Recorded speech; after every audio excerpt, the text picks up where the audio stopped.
Olá, tudo bem? Eu sou o Eduardo, sejam bem-vindos a mais um vídeo do canal do Professor Estrada. Nós temos vídeos diários, exceto às quartas-feiras, sendo que às terças-feiras nós temos uma live para tirar dúvidas de matemática. Portanto, se você não quer perder todos esses benefícios que o nosso canal lhe oferece, inscreva-se, clique no sininho para não perder as novidades, compartilhe e curta os nossos vídeos para ajudar a divulgação do nosso projeto. Bom, pessoal, estamos aí hoje com a nossa aula 132 do nosso curso de Matemática Básica. Estamos estudando alguns temas gerais envolvendo funções. E hoje, em particular, vamos estudar esse importante tema aqui, que são os conceitos aí de função injetora, função sobrejetora e função bijetora. Bom, antes de mais nada, pessoal, gostaria de remeter aqui a um vídeo anterior desta mesma playlist. São os vídeos iniciais em que nós definimos funções, né? Basicamente as aulas 107, 108 e 109 aí do nosso curso aí de Matemática Básica, que nós definimos funções, mas eu vou colocar novamente aqui a definição de função, porque nós vamos utilizar aqui para definir o que é uma função injetora, uma função sobrejetora e uma função bijetora. Bom, então a definição de função, pessoal, nós definimos aí em aulas anteriores uma função f de a em b, né? É uma função se f, né, é uma relação, né? E nós definimos relação como qualquer subconjunto do produto cartesiano de A por B, que associa a cada elemento de A um único elemento de B. Que é uma relação primeiro, né? Uma relação qualquer subconjunto do produto cartesiano aí de A por B. Quer dizer, pares ordenados em que o primeiro elemento pertence a A e o segundo elemento pertence a B. Então, qualquer subconjunto do produto cartesiano é enquadrado como uma relação. Quando vai ser função? Quando nós tivermos relações em que todos os elementos de A se associam aí com um único elemento de B, né? Nesse caso, o conjunto A é chamado de domínio e B contradomínio, ok? Geralmente, quando nós falamos em relação, nós falamos em conjunto de partida e conjunto de chegada. Então nós temos uma representação por diagramas aqui, né? Quer dizer, todos os elementos de A, né, se associam com um único elemento de B, ok? Então aqui nós temos os pares ordenados, né, formados por este elemento, vírgula, este elemento, vírgula, este, né? Eu não estou denominando aqui os elementos, mas, né, este elemento com este, né, este com este e este com este. Se vocês observarem bem, estes elementos aqui, não houve nenhum elemento em A que se associou com ele, né? E outro detalhe aqui é que este elemento aqui, ele foi associado por dois elementos de A que se associaram com ele. Isso tudo é permitido quando nós falamos de funções. Nós comentamos isso com vocês, ok? No entanto, para ser função injetora e para ser função sobrejetora, esse tipo de situação não é permitida, ok? Então, se nós queremos que a função seja injetora, também usamos o termo injetiva também, né? Função injetora ou função injetiva. Então, se nós queremos que a função seja injetora ou injetiva, nós não podemos permitir essa situação, ok? Ou seja, cada imagem vai ser imagem de um único elemento de A. Não é possível que uma imagem seja compartilhada aí por dois elementos de A, tá? Repetindo, para ser função tudo bem, mas para ser função injetora essa situação não pode ocorrer. E para ser função sobrejetora, não pode sobrar nenhum elemento no nosso contradomínio. Portanto, nessa situação aqui, estão sobrando elementos aqui no contradomínio. Então essa função ela não é sobrejetora. Para ser sobrejetora não pode haver essa sobra aqui de elementos. O conjunto imagem ele tem que coincidir com o nosso contradomínio, ok? Então agora eu vou apagar aqui e escrever a definição mais formal para vocês. Estão aqui os conceitos importantes aí da aula de hoje, né? Que nós temos uma função com domínio A e contradomínio B, ok? Então nós dizemos que uma função é injetora quando cada elemento da imagem dessa função é imagem de um único elemento de A. Ou seja, não ocorre de haver dois elementos de A que têm por imagem o mesmo valor. Não ocorre isso aí. Então, para a função ser injetora, não pode ocorrer essa situação, ok? Então, em linguagem matemática, como é que nós dizemos aí, né? Nós pegamos aqui, consideramos aqui x1 e x2, dois elementos de A, dois elementos do domínio. tais que eles são distintos. Então quer dizer, dois elementos distintos, x1 diferente de x2. Suas imagens são distintas, ou seja, se nós temos elementos distintos no domínio, eles vão levar em imagens distintas, ok? Então é isso que é a tradução matemática aí, né, da função ser injetora. Agora, nós estudamos em lógica a chamada contrapositiva, que nós temos uma playlist de lógica aqui no canal também. Nós aprendemos que P implica que é a mesma coisa que não que implica não P, ok? Então, dizer que x1 diferente de x2 implica f de x1 é diferente de f de x2 é a mesma coisa de dizer que se f de x1 é igual a f de x2, ou seja, a negação desse lado, vai implicar na negação desse lado, que é x1 igual a x2. Ou seja, se nós temos duas imagens, né, que são iguais, provenientes de um x1 e um x2, então elas têm que ter vindo de elementos iguais do domínio. É a mesma coisa de dizer isso aqui que nós dissemos em cima aqui, tá ok? Agora, quando uma função é sobrejetora? Quando todo o elemento de B, que é o nosso contradomínio, é a imagem de f, ok? Então todos os elementos de B estão na imagem. Em linguagem matemática nós dizemos que a imagem de f é exatamente igual a B, que é o contradomínio. E quando é que a função é bijetora? Muito simples. Depois de definir injetora e sobrejetora, a função é bijetora quando ela é injetora e sobrejetora, né? A grande aplicação para o ensino médio, pessoal, deste conteúdo aqui, desse assunto, podemos dizer aí, definir a função bijetora, pois este conceito vai ser útil em aulas futuras aí que nós vamos trabalhar com a função inversa, tá ok? Mas quando chegar lá nós vamos falar sobre o assunto. Mas enfim, então quando a função é bijetora, quando ela é injetora e sobrejetora. Eu representei aqui por meio de diagramas, né, o nosso domínio A e o nosso contradomínio B, né? Então a função f, note que cada elemento de A está se associando com o único elemento de B. Ora, com isso nós garantimos que é função. Além disso, cada imagem aqui é imagem proveniente de um único elemento daqui, de A. Portanto, essa função ela é injetora. Mais do que isso, não sobra nenhum elemento aqui, neste contradomínio. Ou seja, o nosso contradomínio é exatamente o conjunto imagem, pois não sobrou elemento aqui. Portanto, a função ela também é sobrejetora. Portanto, este exemplo aqui, a função ela é bijetora.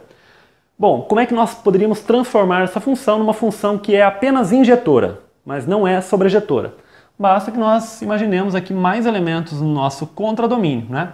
Nessa situação aqui, a função continuou sendo injetora, mas deixou de ser sobrejetora, pois agora existem elementos no contradomínio que não estão na imagem. Por outro lado, se nós eventualmente tivermos mais elementos no domínio que tenham por imagem, eventualmente, o mesmo elemento, aqui no contradomínio, na nossa imagem aqui, né? Essa função ela continuou sendo sobrejetora, pois não está sobrando nenhum elemento aqui, tá? Mas ela deixou de ser injetora. Então essa é uma observação importante. É possível que uma função seja injetora e não sobrejetora. É possível que ela seja sobrejetora e não injetora. E é possível que ela seja sobrejetora e injetora simultaneamente, né? Que é essa situação inicial que nós colocamos aqui, em que a função ela é injetora e sobrejetora, ou seja, ela é bijetora. Bom, turma, esse exercício aqui ele ilustra bem aí o que é uma função injetora, sobrejetora ou bijetora, mas do ponto de vista aí da análise gráfica. Então, como é que graficamente nós percebemos aí se uma função ela é um desses tipos aí? Bom, primeira coisa importante para a análise desse tipo de situação, nós observarmos bem a definição aqui da função f, né? A questão do domínio e do contradomínio. Bom, então vamos analisar esta função aqui. Olha o que acontece com essa função. O domínio dessa função é toda reta, ok? Bom, então todos os elementos x têm uma imagem. No entanto, essa função não é injetora, né? Por quê? Por exemplo, este valores simétricos aqui em relação à origem, eles têm a mesma imagem. Ou seja, estou tendo dois valores de x distintos, né? Um x1 diferente de x2, mas com f de x1 igual a f de x2. Né? Portanto, não é injetora. Né? E eu não tenho só este elemento, tenho este aqui também, está levando na mesma imagem. Né? Essa função, ela continua, né? Escrevendo essa forma aqui. São funções, pessoal, que a maioria delas vocês vão adquirir familiaridade com o tempo aí, né? Então, são funções que com a evolução aí do estudo, né, vocês vão saber que tipo de função que é, ok? Mas por enquanto nós estamos apenas apresentando os gráficos aqui. Bom, então essa função ela não é injetora, tá? Porque ela tem valores distintos no domínio que tem a mesma imagem. Mas ela também não é sobrejetora. Por quê? Porque esses valores acima de 1 aqui, no eixo y, e abaixo de menos 1, eles não têm nenhum elemento em x que tem eles por imagem, ok? E o nosso contradomínio é todo o conjunto dos números reais. Então esses valores aqui em cima, para cima do 1 e para baixo do menos 1, eles estão no contradomínio, porém não estão na imagem. Nossa imagem é restrita somente ao intervalo menos 1, 1. Portanto, ela não é sobrejetora, ok? Então essa função aqui, ela não é injetora e não é sobrejetora, ok? Esta função dada por esse gráfico aqui, né? Nesse caso aqui, o que acontece? Essa função ela não é injetora, né? Porque nós temos, por exemplo, esses dois elementos aqui no domínio, né? Que tem a mesma imagem aqui, ok? Então esses dois valores, por exemplo, eles têm a mesma imagem, né? Se nós pegamos valores simétricos em relação ao 2, né? O próprio valor que corta o eixo aqui, né? Esses dois valores aqui de x, eles têm a mesma imagem, que é 0, ok? Esse valor também, né? Então ela não é injetora, essa função, pois existem valores distintos no domínio que têm a mesma imagem.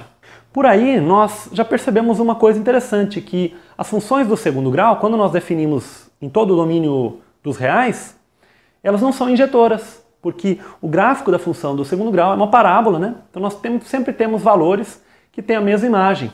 E sobrejetora? Quanto a ser sobrejetora, ela é, tá? Porque esse gráfico ele continua para cá e para cá, né? Então, quer dizer, dado um valor no eixo y aqui, nós sempre temos um valor de x que leva naquele valor, tá ok?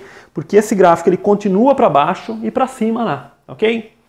Então ela não é injetora, porém ela é sobrejetora. Essa função ela é injetora. Por quê? Cada x tem uma imagem diferente. E ela é sempre crescente, né? Cada valor do domínio tem uma imagem diferente. Mesmo os valores que vão se aproximando aqui, eles vão sempre tendo imagens diferentes, ok? Então ela é sim injetora, essa função. Porém, sobrejetora ela não é, pois não existe nenhum valor no domínio que tem por imagem o 0 ou um valor abaixo de 0. Não existem, né? Embora esses valores estejam no contradomínio. Portanto, ela não é sobrejetora. Então veja, temos um exemplo de uma função que não é nem injetora nem sobrejetora, uma que não é injetora, porém é sobrejetora, uma que é injetora, porém não é sobrejetora. Este caso aqui, essa função, ela não é injetora, né? Nós podemos ver aqui que nós temos valores distintos de x, né, do nosso domínio, que tem a mesma imagem 0, por exemplo, né? Ou aqui mesmo, né, quando tomamos valores simétricos aí em relação à origem, né? Nós temos, inclusive aqui mesmo, né?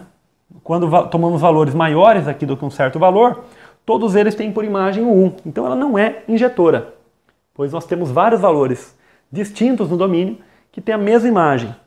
Então ela não é injetora. E quanto a ser sobrejetora, também não é, pois valores menores do que menos 3/2 nós não temos nenhum valor no domínio que tenha essa imagem. Para cima do menos 3/2 nós sempre temos, né? Porque aqui o gráfico sobe indefinidamente ali. Então aqui ela não é também sobrejetora.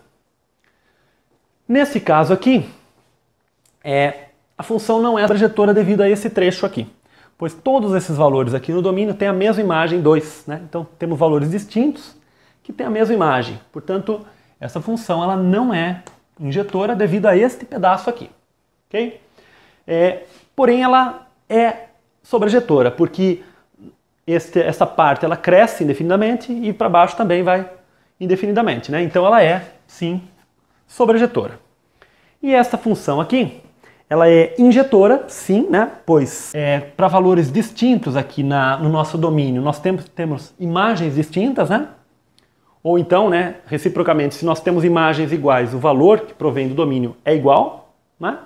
Então ela é injetora, né? E ela também é sobrejetora, pois nós conseguimos cobrir no conjunto imagem todo esse eixo aqui, né? Portanto, ela é também sobrejetora. Então, esta função aqui, ela é bijetora. É a única função que é bijetora, pois ela é injetora e sobrejetora. Bom, uma coisa bastante interessante, pessoal, é o seguinte.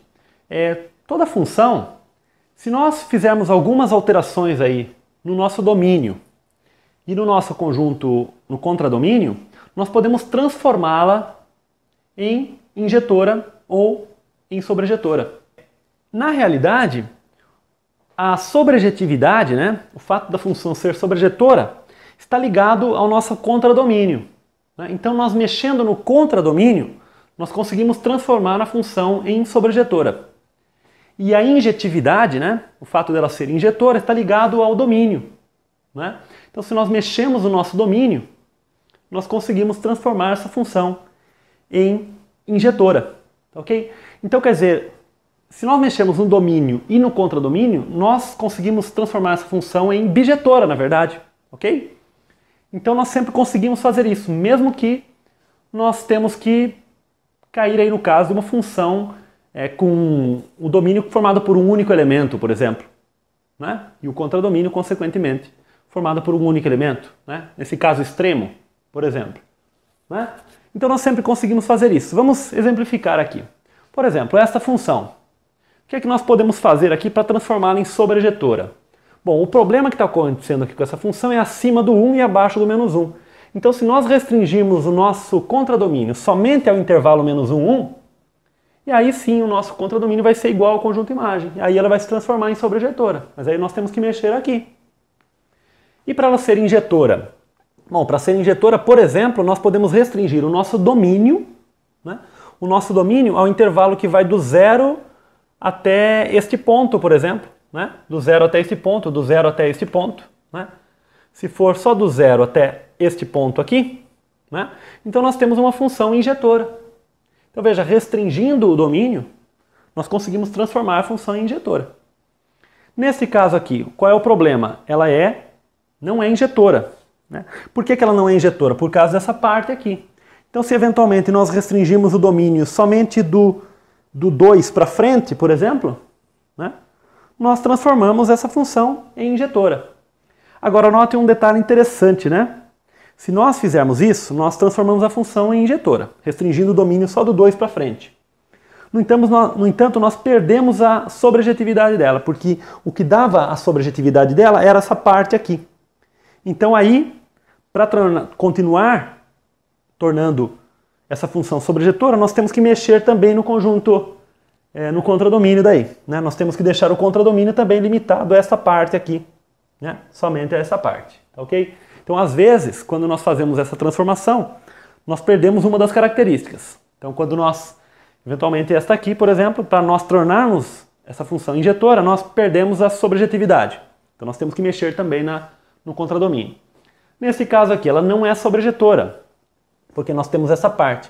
Quando ela não é sobrejetora, é até mais simples, né? Basta que nós restringamos aqui a nosso contradomínio somente aos valores acima do 0 aqui, né? Aí ela se torna sobrejetora. E ela vai continuar sendo injetora.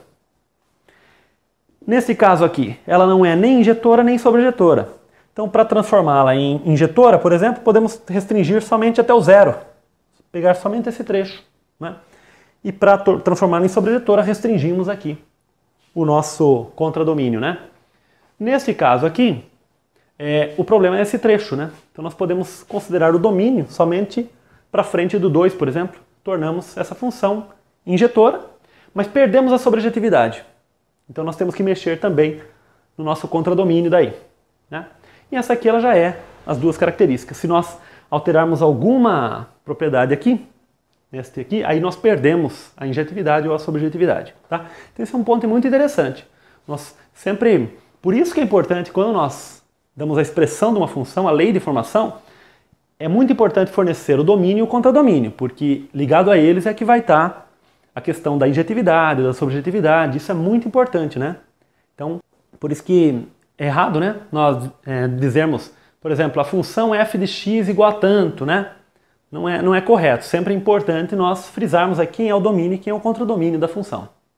Bom, pessoal, mais esse exercício aqui para nós finalizarmos a aula, né?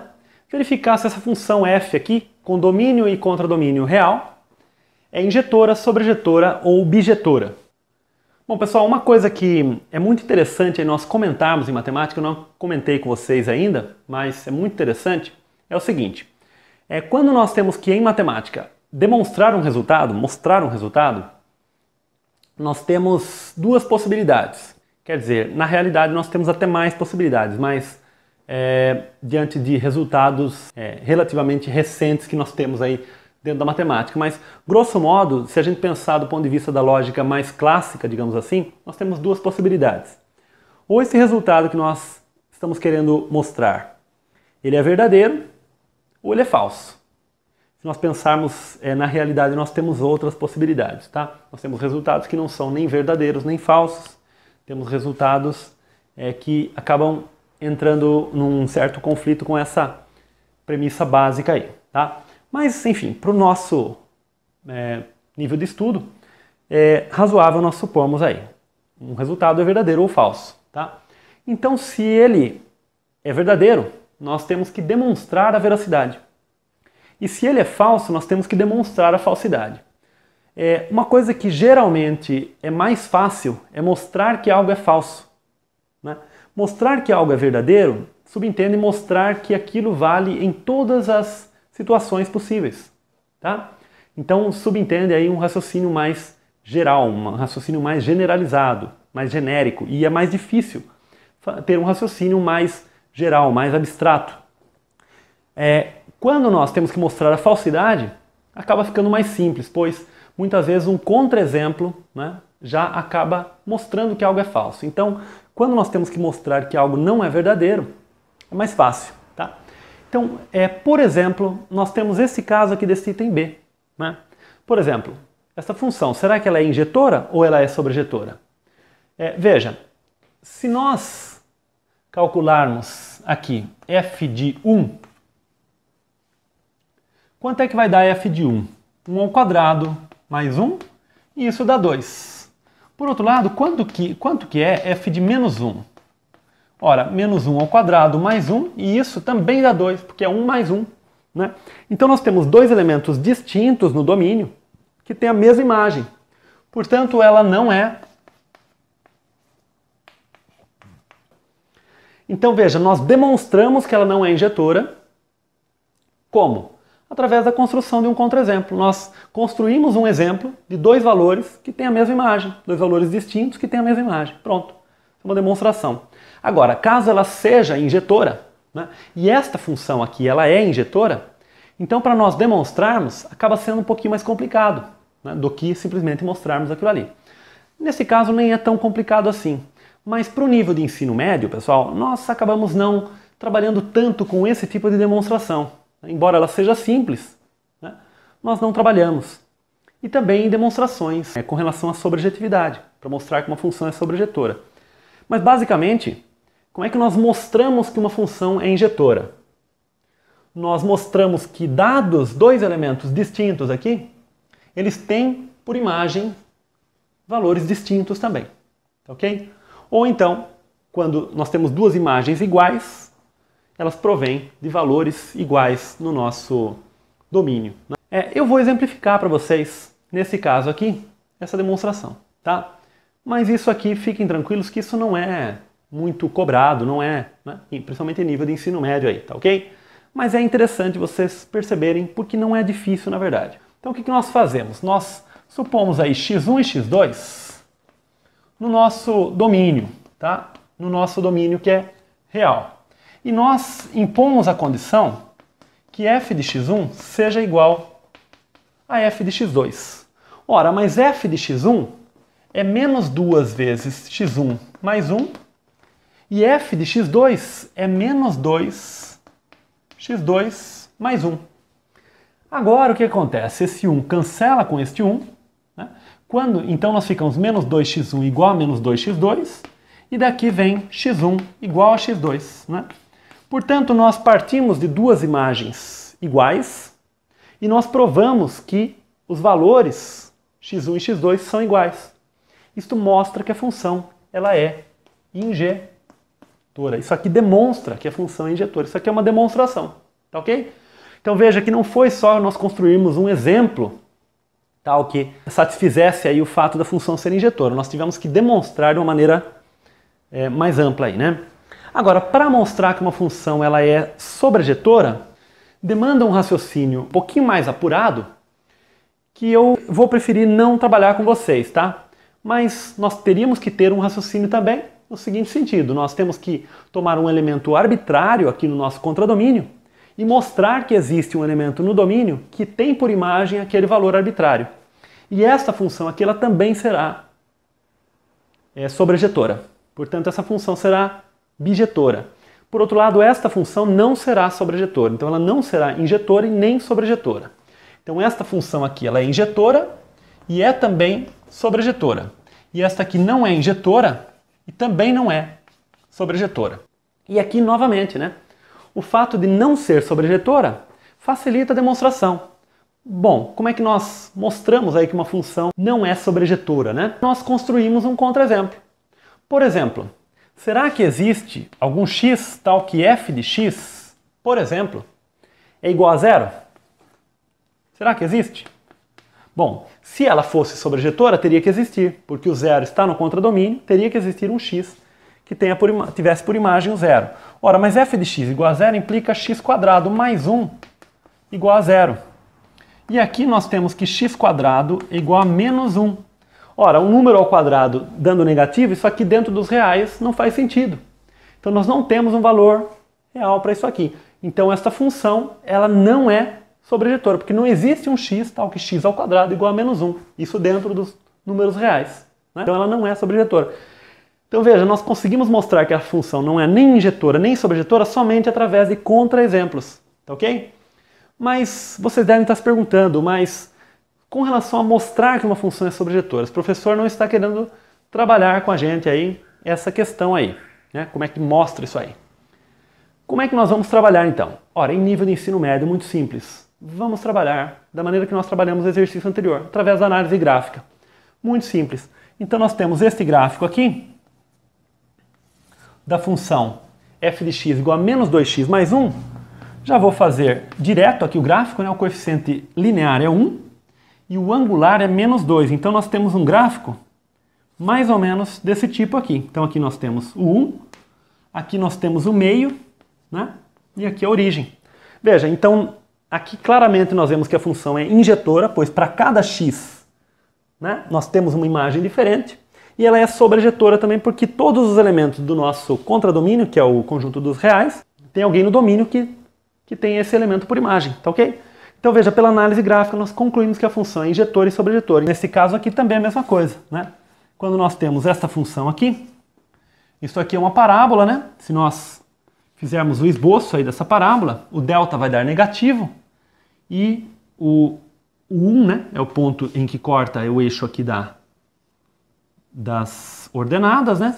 Então nós temos uma parábola mais ou menos assim. Este é o 1 e aqui o 0. Né? Então nós vemos que esta função ela não é injetora, porque nós temos aqui valores diferentes no domínio que tem a mesma imagem, né? E ela também não é sobrejetora, porque não tem nenhum elemento no domínio que tenha por imagem esses valores menores do que 1 aqui. Tá ok? Então veja que pela análise gráfica. Então, resumindo, pessoal, para vocês, em nível de ensino médio, concursos, né? Nível de ensino básico, saberem aí se uma função é injetora ou sobrejetora, basicamente vocês vão trabalhar com análise gráfica. Vocês vão construir o gráfico, né? A menos que seja um contra-exemplo, alguma coisa desse tipo, tá? Mas em geral a análise gráfica vai ser o suficiente para vocês, tá bom? Lembrando aqui que se nós mudássemos esse domínio e esse contradomínio aqui, nós poderíamos transformar essa função em injetora e também em sobrejetora, né? Então vocês veem aqui no caso esta função aqui, como ela é injetora e sobrejetora, na verdade ela é bijetora, tá ok? Bom pessoal, então é isso, tá? Espero que vocês tenham entendido. Qualquer dúvida, coloca nos comentários. Um grande abraço, até o próximo vídeo, tchau!